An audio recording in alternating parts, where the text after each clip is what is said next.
Hello friends, ये कैसी मोहब्बत का ये थर्ड एपिसोड है। पिछले एपिसोड में हमें पता चला कि वुईवुक्सन और लनवांगजी 2 साल पहले से ही रिलेशनशिप में है, पर लनवांगजी को उस बात की खबर नहीं थी, क्योंकि जिस टाइम उन दोनों ने एक दूसरे को अपने अपने दिल की बात बताई थी, उस टाइम लनवांगजी नशे में था और उस टाइम की कोई भी बात उसे याद नहीं रही। फिर वुईवुक्सन ने कभी उससे उस बारे में बात क्यों नहीं की? क्यों वो कभी भी लनवांगजी को अपना बॉयफ्रेंड नहीं बोलता था? इसके पीछे कुछ रीजंस थे। लनवांगजी एक स्कॉलरशिप स्टूडेंट था और वो हॉस्टल में रहता था। वुईवुक्सन उस यूनिवर्सिटी में सिर्फ लनवांगजी के लिए ही आया था, नहीं तो वो कहीं और भी जा सकता था। पर उसे डर था, अगर किसी को ये बात पता चल गई कि लनवांगजी गे है तो उस बात का असर उसके स्टडीज़ पर पड़ सकता है। यूनिवर्सिटी उसका स्कॉलरशिप कैंसिल कर सकता है और हॉस्टल से भी वो निकाला जा सकता है। लनवांगजी के मामले में वुईवुक्सन ये सब रिस्क नहीं लेना चाहता था। ऐसे तो लनवांगजी की पढ़ाई का खर्चा चलाना वुईवुक्सन के लिए कोई बड़ी बात नहीं थी। वो उसके जैसे 10 लड़कों की पढ़ाई के खर्चे चला सकता है। पर वो जानता है लनवांगजी कितना खुददार है। वो कभी भी वुईवुक्सन के पैसों से पढ़ना नहीं चाहेगा और वुईवुक्सन भी नहीं चाहता है कि उनके रिश्ते में कुछ ऐसा हो जिससे लनवांगजी को लगे कि वुईवुक्सन ने उस पर कोई एहसान किया है। लनवांगजी के घर वाले भी उस बात पर खुश नहीं होते। वुईवुक्सन चाहता है पहले लनवांगजी खुद कमाने लगे, उसके बाद वो दोनों साथ रहेंगे। वो लनवांगजी के साथ एक बराबरी का रिश्ता चाहता है, इसीलिए तो वो बार बार उसे अच्छे से पढ़ाई करके अच्छी जॉब पाने के लिए इनकरेज करता रहता है। वुईवुक्सन कभी भी लनवांगजी से ऐसी कोई बात नहीं करता था जिसको कोई सुने तो उनका रिश्ता लोगों के सामने आ जाए। वो उसको कोई ऐसा मैसेज भी नहीं करता था जिससे उन दोनों के स्पेशल रिश्ते के बारे में किसी को एक्सीडेंटली पता चले। बस टेबल के नीचे से और सिनेमा हॉल के अंधेरे में ही वो लनवांगजी को छूने का साहस करता था, पर उसे नहीं पता था कि उसका यूं चुप चुप के छूना लनवांगजी को कुछ और मैसेज देगा। उसने कभी भी नहीं सोचा था कि लनवांगजी सोचेगा कि वो बस उसे सीक्रेटली छूना चाहता है। मेरा बस चले तो मैं सबके सामने चीख चीख कर बताऊँ कि मैं तुमसे कितना प्यार करता हूँ, वुईवुक्सन ने कहा। उसकी कोई ज़रूरत नहीं है, लनवांगजी ने गर्दन हिलाकर कहा। मुझे बता दिया ना, यही काफ़ी है। मुझे लगता है हमें दूसरी कार से आना चाहिए था, जियानचेंग ने बैक सीट से कमेंट किया।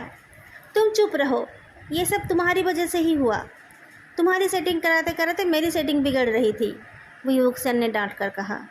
अब तुम्हें क्या हो गया, जियानचेंग ने वेनचिंग से पूछा। मैं भगवान जी को थैंक्स बोल रही हूँ, उन्होंने इस बार मुझे बचा लिया, वेनचिंग ने जवाब दिया। किस चीज़ से, जियानचेंग ने पूछा। मरने से, वेनचिंग ने कहा। मैं तो अनजाने में ही एक लव ट्रायंगल में फंस गई थी। इसको लगा मैं उससे डेट कर रही हूँ और उसको लगा मैं इसे पसंद हूँ। दोनों ही तो मेरे जान के पीछे पड़ जाते, जबकि मुझे पता भी नहीं चलता मेरी क्या गलती है। तुम मेरे भाई की जान हो, मैं तुम्हें नहीं मारता, वुईवुक्सन ने हंसकर कहा। तो क्या तुम लनवांगजी को मारते, वेनचिंग पूछती है। नहीं, वो मुझे अपनी जान से भी ज़्यादा प्यारा है, वुईवुक्सन ने जवाब दिया। लनवांगजी एम्बेरस्ड होकर खिड़की से बाहर देखता रहा। पर लनवांगजी, मुझे लगा था कि तुम इंटेलिजेंट हो, तुमने ऐसी बेवकूफ़ी कैसे कर दी, वेनचिंग ने हंसकर कहा। अगर वुईवुक्सन मुझे पटाना चाहता तो वो मुझे रोज़ जियानचेंग के साथ भेजकर तुम्हें लेकर क्यों घूमता? ये बात सुनकर लनवांगजी ने एक बार वुईवुक्सन की तरफ देखा और फिर मुँह फुलाकर खिड़की से बाहर देखने लगा। उसके आंखों में विनेगर गिर गया था, उसे कुछ ठीक से दिखाई नहीं दे रहा था। जियानचेंग ने कहा। उक्सियान, तुम अपनी आदतें सुधार लो। लनवांगजी दोबारा जेलस हो गया तो तुम्हें कोई नहीं बचा पाएगा। तुम दोनों वांगजी को छेड़ना बंद करो, नहीं तो मैं तुम दोनों को यहीं उतार कर चला जाऊंगा, वुईवुक्सन ने कहा। मैं एक बात बताऊं, वेनचिंग ने कहा। मुझे लगता है वांगजी का डर नॉर्मल था। तुम अमीर लड़कों का क्या भरोसा, कब तुम्हारा दिल किस चीज़ पे आ जाए और कब दिल उठ जाए, ये कौन बता सकता है। हम लोग तो कोई खिलौना टूट जाता है फिर भी उसे नहीं फेंक पाते हैं, और तुम लोगों को तो पता भी नहीं होता होगा तुम्हारे घर में क्या क्या है। फिर बिजनेस फैमिलीज़ में बिजनेस मैरिजेस भी होते हैं। मेरे और वांगजी के जैसे गरीब लोगों के पास तो कोई सोशल स्टेटस भी नहीं है। जियानचेंग को अगर कभी किसी और से प्यार हो जाए या वो किसी और से शादी करने का डिसीजन ले तो मैं भी शायद वही करूँगी जो आज लनवांगजी कर रहा था। और ऊपर से वांगजी एक लड़का है, जब वो कोई वारिस नहीं दे पाएगा तब तुम पछताओगे तो नहीं ना, वुक्सियान? जियानचिंग और वुईवुक्सन दोनों ही ये कहना चाहते थे कि वो लोग ऐसा नहीं करेंगे, पर वो दोनों कुछ बोल नहीं पाए। वुईचिंग जो कह रही थी वो बात बेबुनियाद तो नहीं थी। कार के अंदर सन्नाटा छा गया, कोई कुछ बोल नहीं रहा था। लानवांगजी को लगा जैसे वुईचिंग ने उसकी दिल की बात बोल दी हो, पर यह सब सोचकर क्या फ़ायदा है। वो तो ये सब जानता है, फिर भी उसे वुईवुक्सन से प्यार हो गया है। वुईचिंग भी तो ये सब जानते हुए भी जियानचिंग को डेट कर रही है। फिर वुईवुक्सन बोल उठा, ये तो वक्त ही बताएगा कि हम दोनों भाई तुम दोनों से बोर हो जाएंगे या तुम दोनों हम दोनों भाइयों से बोर हो जाओगे। ऐसा भी तो हो सकता है कि हम ज़िंदगी भर साथ रहे, और अगर मुझे वारिस चाहिए होगी तो मैं उसके लिए सैरोगेसी करा लूँगा। लाइफ पार्टनर के रूप में तो मुझे लानवांगजी ही चाहिए। जियानचिंग ने भी वुईचिंग के कान में कुछ बोल दिया तो दोनों फिर से एक दूसरे में बिजी हो गए। वुईवुक्सन ने लानवांगजी की तरफ अपना हाथ बढ़ाया। लानवांगजी थोड़ा हेजिटेट करते हुए उसके हाथ में अपना हाथ रखता है। वुईवुक्सन के चेहरे पर एक मुस्कान आ गई, जिसे देखकर लानवांगजी उसके चेहरे से अपनी नज़रें हटाना भूल गया। जैसा लानवांगजी ने पहले चाहा था वही उसे मिला। उसे आर सिटी में जॉब मिली, जो शहर उसके होम टाउन से बहुत दूर थी। वुईवुक्सन का छोड़कर जाने का उसका बिल्कुल भी मन नहीं था, पर वो क्या करता, उसे वही जाना पड़ा। पर उसे बहुत गुस्सा आ रहा था क्योंकि उसने देखा उसके दूर जाने की बात से वुईवुक्सन को कोई फ़र्क नहीं पड़ा, बल्कि वो खुशी खुशी उसे एयरपोर्ट छोड़ गया। लानवांगजी मुंह फुलाकर अपनी सीट पर बैठा था। उसे खिड़की के साइड की सीट मिली थी। वो बाहर देखते हुए पुरानी बातों को याद कर रहा था। 3rd और 4th ईयर में भी उन दोनों का रिश्ता पहले जैसा ही था। बस कभी कभी वीकेंड्स में वुईवुक्सन और जियानचिंग लानवांगजी और वुईचिंग को अपने घर ले जाने लगे थे। अपने घर के चारों दीवारों के अंदर वुईवुक्सन एक अलग ही इंसान हो जाता था। वो एक बेशर्म आशिक बन जाता था और लानवांगजी से चिपका रहता था। जियानचिंग कभी कभी कंप्लेन करता था, मेरी आंखें जल रहे हैं वुक्सियन, तुम थोड़ा अपने आप को संभाल नहीं सकते? तुम्हें किसने कहा है हमारी तरफ देखने के लिए? तुम अपनी गर्लफ्रेंड पर ध्यान नहीं दे सकते? वुईवुक्सन बोला करता था। तुम उसे अपने रूम में ले जाओगे तभी तो मैं इस पर ध्यान दे पाऊँगा, जियानचिंग बोलता है।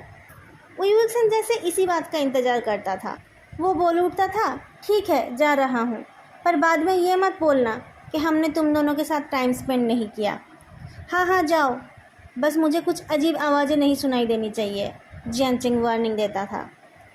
अजीब आवाज़ सुनाई देने जैसा उन दोनों ने कभी कुछ नहीं किया। जब दूसरे रूम में वुईचिंग और जियानचिंग बैठे हो तब वो लोग कैसे वो सब कर पाते। ऐसे भी थोड़ी ही देर में खाना आ जाता था और जियानचिंग उन्हें आवाज़ लगा देता था। बस थोड़े टाइम के लिए वो दोनों अकेले होते थे और जियानचिंग और वुईचिंग को भी थोड़ी देर के लिए अकेले होने का मौका मिल जाता था। लानवांगजी को लगता था ये शायद उन दोनों भाई की आपसी अंडरस्टैंडिंग थी। वो दोनों एक दूसरे को इसी तरह से अपने लिमिट में रखते थे। ये शायद वुईचिंग की कही हुई बातों का ही असर था। वो दोनों भाई शायद ये नहीं चाहते थे कि वुईचिंग को या लानवांगजी को कभी ऐसा लगे कि उन दोनों को यूज़ किया जा रहा है, और साथ में वो दोनों ये भी नहीं चाहते थे कि वुईचिंग और लानवांगजी की पढ़ाई में कोई डिस्टर्बेंस हो, क्योंकि जैसा कि वुईवुक्सन ने कहा था, एक बार वो सब करना शुरू कर देंगे तो पढ़ाई में और किसी का ध्यान नहीं रहेगा। हर वक्त उनके मन में वही चीज़ घूमती रहेगी। लानवांगजी एरोप्लेन की खिड़की से बाहर की तरफ देखता रहा। उसके बगल वाले सीट पर कौन आकर बैठा उस पर उसने ध्यान ही नहीं दिया, पर जब उसके नाक में अचानक वो खुशबू आई जो थोड़ी देर पहले वुईवुक्सन की बॉडी से आ रही थी, तब लानवांगजी की तकलीफ बढ़ गई। उसने आंखें बंद कर ली। अभी से ही वो वुईवुक्सन को इतना मिस कर रहा है। उसने पहले ही सीट बेल्ट लगा लिया था, इसलिए सीट बेल्ट लगाने के अनाउंस से भी उसने आंखें नहीं खोला। उसे समझ आया कि फ़्लाइट ने टेक ऑफ कर लिया। वुईवुक्सन को देखे बिना उसके दिन कैसे गुजरेंगे, ये सोचकर उसके दिल से एक आह निकल आई। तभी किसी ने उसके थाइस पर हाथ रखा। लानवांगजी चौंक गया, पर आंखें खोलकर उसने जो देखा उससे वो और ज़्यादा हैरान हो गया। वुक्सियन, लानवांगजी बोल उठा, तुम यहाँ क्या कर रहे हो? वुईवुक्सन ने कुछ नहीं कहा, उसने बस मुस्कुरा दिया। क्या हुआ, जवाब क्यों नहीं दे रहे हो? लानवांगजी फिर से पूछता है। तुम मुझे देखकर खुश नहीं हो? वुईवुक्सन ने पूछा। नहीं, कहकर लानवांगजी खिड़की से बाहर देखने लगा। आर सिटी में भी हमारा ऑफिस है, वुईवुक्सन ने धीरे से कहा। मैंने कुछ घर शॉर्ट लिस्ट किया है, तुम जो घर पसंद करोगे हम उसी घर में साथ रह पाएंगे। अब खुश हो? लानवांगजी वुईवुक्सन की तरफ देखता है। तुम आर सिटी में ही रहोगे मेरे साथ? कभी कभी मुझे बी सिटी वापस जाना पड़ेगा 2-3 दिन के लिए। 2-3 दिन तुम अकेले रह लोगे ना? वही वुक्सन हंसकर पूछता है। लान वांगजी फिर से बाहर देखता है, पर इस बार मुंह फुलाकर नहीं। वो दोनों एक होटल में जाकर रुके। रूम का दरवाज़ा बंद होते ही वही वुक्सन ने लान वांगजी को अपनी तरफ खींच लिया। मेरे साथ रहने में तुम्हें कोई प्रॉब्लम तो नहीं है ना? कुछ दिन इस होटल में रहकर फिर हम अपने घर में चले जाएंगे। तुम राज़ी हो ना? वही वुक्सन ने पूछा। जैसे ही लान वांगजी ने गर्दन हिलाकर हाँ कहा, वही वुक्सन उसे किस करने लगा। फिर वो धीरे धीरे लान वांगजी का शर्ट का बटन खोलने लगा और उसके बॉडी को अपने होठों से टच करने लगा। मुझे नहाना है, लान वांगजी ने कहा। मैं भी आऊँ तुम्हारे साथ? वही वुक्सन ने कहा। नहीं, लान वांगजी ने जवाब दिया। जब वही वुक्सन नहा कर आया तब तक लान वांगजी सो चुका था। वही वुक्सन आकर बेड में बैठा और लान वांगजी की तरफ देखने लगा। आज पहली बार दोनों साथ में सोने वाले हैं। वही वुक्सन कब से इस दिन का इंतज़ार कर रहा था। लान वांगजी को ब्लैंकेट से कवर करके वही वुक्सन भी उसी ब्लैंकेट में घुस गया। लान वांगजी उसके साथ रहने के लिए राज़ी है, तो वो दोनों साथ सो सकते हैं ना? फ्लाइट से आकर लान वांगजी थक गया होगा, उसे अगले दिन जॉब पर भी ज्वाइन करनी है। वही वुक्सन धीरे धीरे लेटता है ताकि लान वांगजी की नींद न टूटे, पर लान वांगजी के बॉडी के ऊपर हाथ रखने से वो अपने आप को रोक ही नहीं पाया। जैसे ही वही वुक्सन ने लान वांगजी के ऊपर हाथ रखा, लान वांगजी ने उसके हाथ को धक्का देकर हटा दिया। वही वुक्सन ने ऐसा उम्मीद नहीं किया था, पर उसने दोबारा लान वांगजी को नहीं छुआ। लान वांगजी को किसी की टच पसंद नहीं है, ये बात वो जानता है। उसे किसी के साथ सोने की भी आदत नहीं होगी। वही वुक्सन थोड़ा सा डिस्टेंस मेंटेन करके लेट गया और थोड़ी देर में वो सो भी गया। लान वांगजी ने ऑफिस ज्वाइन कर लिया और वही वुक्सन ने भी अपनी ऑफिस ज्वाइन कर लिया। शाम को वो एक घर देखने भी गए। रात को वही वुक्सन ने लान वांगजी को बताया कैसे पिछली रात को उसने वही वुक्सन का हाथ हटा दिया था। ओह, आई एम सॉरी, लान वांगजी ने कहा। तुमने पहले कभी भी मेरा हाथ नहीं हटाया था, पर कल तुमने ऐसे इरिटेट होकर मेरा हाथ हटा दिया तो मुझे बहुत बुरा लगा, वही वुक्सन ने मुँह फुलाकर कहा। लान वांगजी वही वुक्सन के पास आ गया। मैंने इसके पहले कभी भी किसी के साथ बेड शेयर नहीं किया है, शायद इसलिए ऐसा कर दिया मैंने। प्लीज़ माफ़ कर दो। ये कहकर लान वांगजी ने वही वुक्सन के गाल में किस किया और वही वुक्सन के कंधे पर सर रखकर उसे दोनों हाथों से पकड़ लिया। बस गाल में किस? वही वुक्सन ने पूछा। लान वांगजी ने अपने हाथों को और टाइट कर दिया। और कहाँ कहाँ किस चाहिए तुम्हें? सब जगह पर किस कर दूँगा। करो फिर, वही वुक्सन ने खुश होकर कहा। मेरी पूरी बॉडी में। कहकर लान वांगजी वही वुक्सन को किस करने लगा। उसने उसके चेहरे पर, माथे पर किस किया और उसके बाद उसके गर्दन पर भी। वही वुक्सन ने अपनी शर्ट उतार दी तो लान वांगजी ने उसके चेस्ट पर और आर्म्स पर भी किस किया। फिर उसको पलटकर उसके पीठ पर भी उसने किस कर दिया। वही वुक्सन ने कहा, अब मेरी बारी। वही वुक्सन ने भी लान वांगजी के बॉडी पर बहुत सारा किस किया, पर जैसे ही उसने लान वांगजी के पैंट पर हाथ रखा, लान वांगजी की बॉडी सिकुड़ गई और उसके दोनों हाथ उसके पैंट के सामने आ गए। वही वुक्सन रुक गया। उसने अपना हाथ हटा लिया। लान वांगजी के पास लेटकर उसने पूछा, क्या आज मैं तुम्हें पकड़कर सो सकता हूँ? लान वांगजी ने गर्दन हिलाकर हाँ कहा। अगर मैं नींद में तुम्हें धक्का दूँ तो नाराज़ मत होना। कुछ दिन साथ सोते सोते शायद ये ठीक हो जाएगा। ज़रूर ठीक हो जाएगा, वही वुक्सन ने कहा। फिर देखना, तुम्हें मेरी ऐसी आदत पड़ जाएगी कि तुम मेरे बिना सो ही नहीं पाओगे। वही वुक्सन को पता था लान वांगजी को किसी की टच पसंद नहीं थी। वो खुद भी कभी किसी को नहीं छूता है और किसी और को भी उसकी बॉडी को टच करने नहीं देता है। उनके दोस्ती की शुरुआत में वो वही वुक्सन के टच से भी बचता था। बाद में धीरे धीरे उसे वही वुक्सन की टच की आदत होने लगी थी। वही वुक्सन ये जानता था, इसलिए उसने बहुत धीरे धीरे थोड़ा थोड़ा करके लान वांगजी को छुआ था। उस दिन सी बीच में किस करने से पहले भी उसने लान वांगजी का परमिशन मांगा था। वही वुक्सन जानता है आगे का रास्ता भी उसे बहुत धीरे धीरे ही तय करनी पड़ेगी। अचानक से कुछ करने से लान वांगजी को अच्छा नहीं लगेगा। वही वुक्सन अपने मन में मुस्कुराता है। कीमती चीज़ों की रैपर धीरे धीरे ही खोलनी चाहिए, और ऐसे भी रैपर के अंदर जो कीमती इंसान है वो उसी का है। फ़िलहाल और भी इम्पोर्टेंट काम है। दोनों को ही ऑफिस में ठीक से काम करना है और रहने के लिए घर फाइनल करना है, और एक तरीके से ये अच्छा भी है। लान वांगजी का फाइनल अनरैपिंग वो अपने घर में अपने बेड में ही करेगा। कोई होटल का रूम इस काम के लिए सूटेबल नहीं है। कुछ दिनों में घर फाइनल हो गया। लान वांगजी ने पूछा, अंकल जियांग को पता चलेगा तो वो गुस्सा तो नहीं होंगे? अंकल जियांग, वही वुक्सन ने पूछा। उन्होंने ही तो तुम्हारा ध्यान रखा था ना, उनके सिवा कोई और है तुम्हारे? लान वांगजी ने पूछा। तुमने अपने भाई को बताया है क्या? क्या कहा उन्होंने? वही वुक्सन पूछता है। ये सब डिटेल्स तो वो भूल ही गया था। लान वांगजी को शायद ये लग रहा है कि वही वुक्सन उसके साथ सीक्रेटली रहना चाहता है। वही वुक्सन एक्चुअली लान वांगजी से शादी करना चाहता है, पर वो समझ नहीं पा रहा था कि अभी शादी के लिए पूछना जल्दबाजी होगी या नहीं। भैया को पता है कि मैं तुम्हारे साथ रहने वाला हूँ, लान वांगजी ने कहा, पर मैंने उन्हें ये नहीं बताया कि तुम मेरे बॉयफ्रेंड हो। लाजा, हम पहले शादी कर ले, फिर बता देना सबको, वही वुक्सन बोलता है। शादी? लान वांगजी वही वुक्सन की तरफ देखता है। हम शादी कर लेंगे तो फिर कोई मना नहीं कर पाएंगे और हमारे साथ रहने पर भी कोई बात नहीं उठेगी। अंकल जियांग को मैं बताना चाहता हूँ, पर अभी जियांग चेंग ने वेनचिंग के बारे में बताया है तो वो लोग उस बात पर ही डिस्कस कर रहे हैं। एक बार उन दोनों की शादी फिक्स्ड हो जाए फिर हम अपने बारे में बता देंगे, वही वुक्सन ने कहा। तो हम उसके बाद ही शादी करेंगे ना, लान वांगजी बोलता है।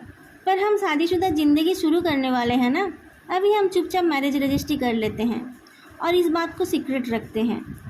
फिर जब दोनों के घर वाले मान जाएंगे तब हम एक वेडिंग सेरेमनी करेंगे, वही वुक्सन ने सजेस्ट किया। लान वांगजी को उसका आइडिया ठीक ही लगा। अगर मैरिज रजिस्ट्री हो जाएगी तो शायद उसके मन का हिचक भी चला जाएगा, वो वही वुक्सन के सामने अपने आप को ठीक से खोल पाएगा। लान वांगजी सीक्रेटली शादी करने के लिए राज़ी हो जाता है। एक बार शादी हो जाएगी तो उन दोनों को कोई जल्दी से अलग नहीं कर पाएगा। वही वुक्सन और लान वांगजी सीक्रेटली शादी कर लेते हैं और अपने घर में रहने चले जाते हैं। उनके घर में जाने से पहले ही वही वुक्सन ने पूरा घर रेडी करा लिया था। शादी के लिए लान वांगजी ने एक दिन की छुट्टी भी ली थी। फिर आया वो सुहाग रात, जिसका वही वुक्सन को कब से इंतज़ार था। लान वांगजी नर्वस होकर डाइनिंग टेबल पर ही बैठा था। वही वुक्सन आकर उसका हाथ पकड़ता है। लाजा, अब हमारी शादी हो गई है, अब तुम ये मत सोचना कि मैं तुम्हें यूज़ करके छोड़ दूँगा। हम दोनों तो कब से एक दूसरे से प्यार करते हैं ना, और हमने इस दिन का भी इंतज़ार किया है, तो क्या हम आज सुहाग रात मना सकते हैं? लान वांगजी गर्दन हिलाकर हाँ बोलता है तो वही वुक्सन उसका हाथ पकड़कर उसे बेडरूम ले जाता है। दोनों ने मैचिंग ड्रेसिंग रोब्स पहन रखे थे। वही वुक्सन ने पहले धीरे से लान वांगजी का रोब उतारा और उसके बाद अपना रोब भी उतार दिया। दोनों बस बॉक्सर पहने हुए थे। उसके बाद उसने उसे बेड पर लेटा दिया। फोरप्ले ठीक चल रहा था। वही वुक्सन से और वेट नहीं हो रहा था, पर जब वो लान वांगजी का बॉक्सर उतारने गया तब लान वांगजी की बॉडी सिकुड़ गई। वही वुक्सन ये नोटिस करके रुक गया। उसे लगा लान वांगजी को शर्म आ रही है। उसने लान वांगजी के गाल को टच करके कहा, लाजा, अब और मत शर्माओ, अब हमारी शादी हो गई है। ये कहकर वो दोबारा लान वांगजी की बॉडी को टच करने लगा। फिर कुछ सोचकर उसने पहले लान वांगजी का बॉक्सर ना उतार कर अपना बॉक्सर उतार दिया। लान वांगजी झट से उठ गया और वॉशरूम की तरफ भागा। वही वुक्सन हैरान हो गया। उसने जल्दी से अपना बॉक्सर पहन लिया और वो भी लान वांगजी के पीछे गया। वॉशरूम के अंदर से उल्टी करने की आवाज़ आ रही थी। वही वुक्सन परेशान होकर पूछता है, लाजा, मैं अंदर आऊँ? नहीं, कहकर लान वांगजी और उल्टी करता रहता है। वही वुक्सन वापस जाकर अपने बैग से दवाई ढूंढ निकालता है और दवाई और पानी रेडी कर लेता है। वो दोबारा वॉशरूम के बाहर जाकर पूछता है, लाजा, तुम ठीक हो? लान वांगजी ने जवाब दिया। तो फिर निकल कर आओ या फिर मुझे अंदर आने दो, वही वुक्सन बोलता है। मैं अभी आ रहा हूँ, बस 2 मिनट, तुम बेड पर मेरा इंतज़ार करो, लान वांगजी ने कहा। ठीक है, जल्दी आओ, कहकर वही वुक्सन वहीं पर लान वांगजी का इंतज़ार करता रहा। लान वांगजी वॉशरूम के अंदर बिना आवाज़ करे रोए जा रहा था। वही वुक्सन कितना प्यार करता है उससे, पर उसने उसकी सुहागरात ख़राब कर दी। जैसे ही वो बाहर आया वही वुक्सन उसे पकड़कर बेड पर ले गया। तबीयत क्यों ख़राब हो गई तुम्हारी? क्या गलत खा लिया था तुमने? वही वुक्सन ने पूछा। आज तो हम दोनों साथ में ही थे, कहीं टेंशन की वजह से तो तुम्हारी तबीयत ख़राब नहीं हो गई? डरो मत लाजा, मैं तुम्हें कभी चोट नहीं पहुंचाऊंगा। आई एम सॉरी वोइंग, लाजान ने कहा। मेरी वजह से फालतू की बातें मत करो, दवाई खाकर सो जाओ, वही वुक्सन ने कहा। पर आज हमारा सुहागरात है, लान वांगजी ने कहा। तुम ठीक रहोगे तो हम हर रात सुहागरात मनाएंगे, पर आज तुम्हें आराम की ज़रूरत है। चलो मैं तुम्हें सुला देता हूँ। वही वुक्सन लान वांगजी को ब्लैंकेट से कवर करके उसके बालों में हाथ चलाने लगा। वोइंग, आई लव यू, लैनवांग जी ने कहा। आई लव यू टू, कहकर वुई वुक्शन ने लैनवांग जी को किस कर लिया। रात को तबीयत खराब लगे तो मुझे ज़रूर उठाना, मैं तुम्हारा हस्बैंड हूँ, कोई गैर नहीं। दोस्तों, आज का ये पार्ट मैं यहीं ख़त्म कर रही हूँ। आप लोगों को ये कैसी लगी ये बताना मत भूलना। स्टोरी अच्छी लगी तो वीडियो को लाइक और चैनल को सब्सक्राइब भी ज़रूर करना। फिर मिलेंगे अगली वीडियो में, तब तक के लिए बाय।